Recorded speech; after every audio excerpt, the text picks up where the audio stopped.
வணக்கம். ரமேஷ் கண்ணனின் சமூக பார்வை யூடியூப் சேனல் மூலமாக உங்களை எல்லாம் சந்திப்பதில் நான் பெருமகிழ்ச்சி அடைகின்றேன். மத்திய பிரதேசத்தில், அதாவது மக்களுக்கு ஒரு பிரச்சனை என்றால் நீதிமன்றத்தை தான் நாடுவார்கள். நீதிமன்ற தீர்ப்புகள் எப்போவுமே மக்களுக்கு நியாயத்தை வழங்கும். அதே போல் ஒரு பிரச்சனையோ கலவரமோ ஏற்படாமல் இருப்பதற்கான தீர்ப்புகளை தான் அவர்கள் கொடுப்பார்களே தவிர, கலவரங்களை நாம் கொடுக்கக்கூடிய அந்த தீர்ப்பினாலே கலவரம் வர வேண்டும் என்ற எண்ணத்தோடு கொடுக்க மாட்டார்கள். ஆனால் இங்கே மாறாக மத்திய பிரதேசத்தில் போஜ்சாலா அப்படின்ற ஒரு இடத்துல கமால் மௌலானா மசூதி, இந்த மசூதி கிட்டத்தட்ட 11ஆம் நூற்றாண்டில் இருந்து இஸ்லாமிய மக்கள் அங்கே தொழுகை நடத்தி கொண்டு அவங்களுக்கு சொந்தமான மசூதி இருக்குது. இதில்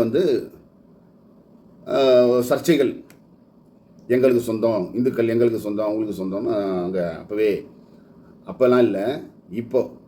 இவங்க எப்பவுமே ஒரு மசூதிக்குள்ளே போய் சைலண்ட்டாக ஏதாவது ஒரு சிலையை வைத்து விட்டு விடுவார்கள். பிறகு கிளைம் பண்ணுவாங்க.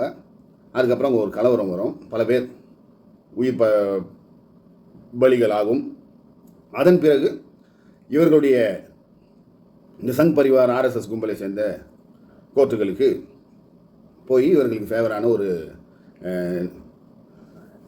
ஜட்ஜ்மெண்ட் வாங்கிட்டு கலவரத்தை மேலும் பெருசு பண்ணுறது தான் ஆர்எஸ்எஸ் பிஜேபியுடைய பொலிட்டிக்கல் ஸ்டைல். அந்த ஸ்டேட்டையே கேப்சர் பண்ணிட்டோம் இந்த ஒரு இதில். ஏன்னா இஸ்லாமியர்கள், முஸ்லீமும், கிறிஸ்துவர்களும், இந்துக்களும் அடிச்சிட்டாங்கன்னா இவங்க மெஜாரிட்டியாக இருக்கக்கூடிய மக்களுக்கு சப்போர்ட் பண்ணும்போது அதில் ஒரு குறிப்பிட்ட சதவிகித மக்களுடைய வாக்குகள் சிந்தாமல் சிதறாமல் இவர்களுக்கு வந்துவிடும் என்ற ஒரு எண்ணம். இதன்படி கிட்டத்தட்ட 11ஆம் நூற்றாண்டு, அதாவது ஒரு நூற்றாண்டு என்பது 100 வருஷம் இல்லை, 1100, அப்போ எவ்வளோ காலமாக அவங்க அந்த தொழுகை நடத்தி கொண்டு கொண்டிருக்கிறார்கள். இதில் ஒரு 1935 அங்கே தார் சமஸ்தானம் அப்படின்னு ஒரு சமஸ்தானம் தான் அங்கே இருந்தாங்க, ஆட்சி செஞ்சுங்கன்னா. அப்போ இதே ஒரு பிரச்சனை. அது அங்கே தீர்ப்பானது என்னன்னு சொன்னீங்கன்னா, இது இஸ்லாமியர்களுக்கு முழுக்க இஸ்லாமியர்களுக்கு சொந்தமான இடம், அதில் தான் அவங்க மசூதி கட்டி வழிபாடு செய்கிறாங்கன்னு ஒரு தீர்ப்பு வந்துச்சு. திரும்பவும் 2003 தொல்லியல் துறை ஆராய்ச்சி அவங்கக்கிட்ட மனு கொடுத்து கோர்ட்டுக்கு போய் அவங்க ஒரு ஆராய்ச்சி செஞ்சு இது 2 பேருமே வழிபட்டுக்கலாம். அதாவது வெள்ளிக்கிழமை இஸ்லாமியர்களும் செவ்வாய்க்கிழமை இந்துக்களுக்கு விசேஷமான நாள் என்பதனால் செவ்வாய்க்கிழமை இந்துக்கள் செய்து கொள்ளலாம் அப்படின்னு சொல்லி அப்படி ஒரு தீர்ப்பு இருந்தது. அப்பவும் இந்து முஸ்லீம் எந்த ஒரு பிரச்சனை இல்லாமல் இது இருக்கும் போயிட்டு இருந்தது. மேலும் பார்த்தீங்கன்னா, பாபர் மசூதி 1991 இடித்தாங்கல்ல, அப்போது சுப்ரீம் கோர்ட் ஒரு தீர்ப்பு கொடுத்துருக்குது. என்னன்னு சொன்னால், இது வரைக்கும் நடந்ததை விட்டுடுங்க, இதற்கு மேல் 1947 எப்படியெல்லாம் இருந்ததோ அதுதான் எப்போவுமே தொடர வேண்டும். இதில் நீதிமன்றமோ வேறு புதுசாக போய் யாரும் எந்த ஒரு பிரச்சனையும் செய்யக்கூடாது அப்படின்னு ஒரு தீர்ப்பே கொடுத்துருக்குறாங்க. அதாவது 1947 எங்கே மசூதி இருந்ததோ அங்கே மசூதி இருக்கணும், எங்கே கோயில் இருந்ததோ கோயில் இருக்கணும், அது இது உண்டுலாம் நீங்கள் யாருமே இதில் பிரச்சனை பண்ணக்கூடாது, இதில் நீதிமன்றங்கள் கண்டிப்பாக தலையிடவே கூடாதுன்னு சொல்லி உத்தரவு போட்டிருக்கிறாங்க. அதையும் மீறி இப்போ இந்த மாதிரி ஒரு தீர்ப்பு வந்திருக்குது. அது இந்துக்களுக்கு தான் சொந்தம். எதன் அடிப்படையில் இந்த தீர்ப்பு வருது? நீங்கள் ராமர் கோயில், பாபர் மசூதியில் ராமர் கோயிலில் ஒரு தீர்ப்பு கொடுத்தாங்கல்ல, 400 ஆண்டு காலமாக இங்கே தொழுகை நடந்திருந்தது, இஸ்லாமியர்கள் தொழுகை நடத்தி கொண்டிருந்ததெல்லாம் உண்மைதான்.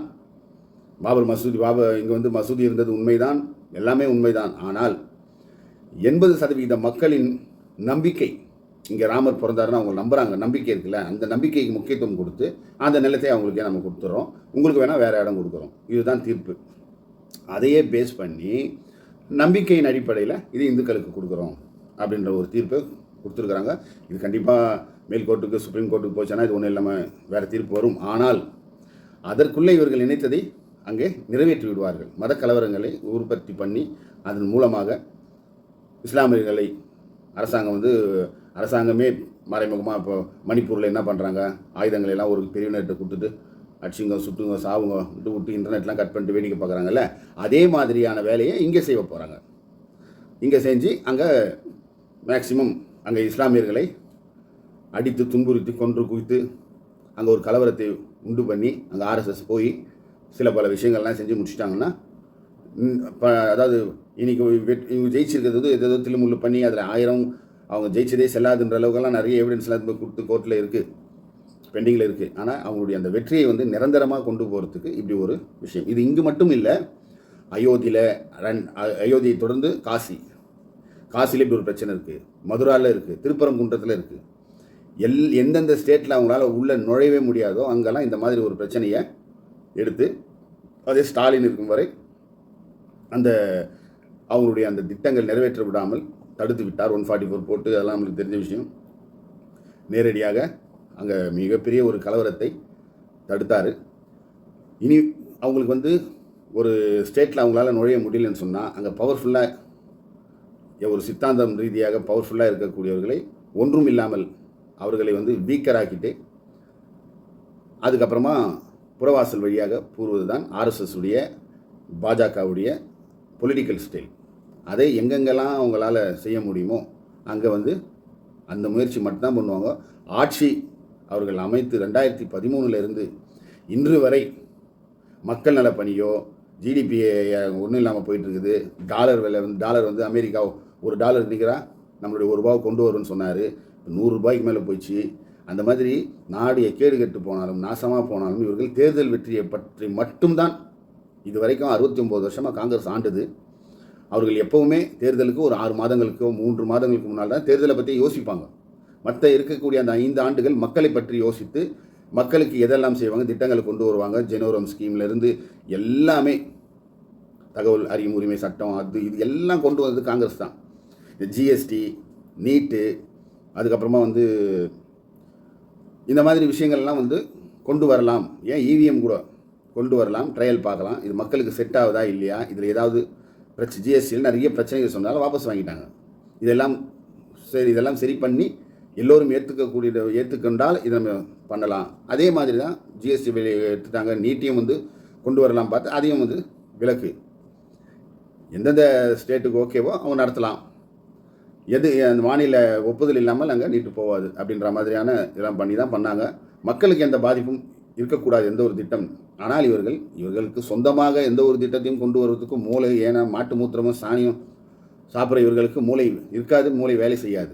யாருன்னா செஞ்சால் அதை காப்பி அடிப்பாங்க தவிர்த்து இவர்களாம் சொந்தமாக யோசிக்க இவர்களுக்கு எந்த ஒரு திராணியும் கிடையாது. அதனால் காங்கிரஸ் கொண்டு வந்த நல்ல திட்டங்களையே இவர்கள் மோசமான திட்டங்களாக மாற்றிவிட்டு இவர்களுக்கு சாதகமாக செய்து கொண்டு சொல்வார்கள். கேட்டால் அது நாங்களாக கொண்டு வந்தோம், காங்கிரஸ் தானே கொண்டு வந்ததுன்ட்டு நேரு மேலேயும் இந்திரா காந்தி மேலேயும் ராஜீவ்காந்தி மேலேயும் பழி போடுறது. இதை தவிர்த்து இவர்கள் இத்தனை ஆண்டு காலம் எந்த அரசியலும் மக்களுக்கான அரசியலை இவர்கள் கொண்டு போகவே இல்லை, செய்யவே ஆரம்பிக்க கூட இல்லை.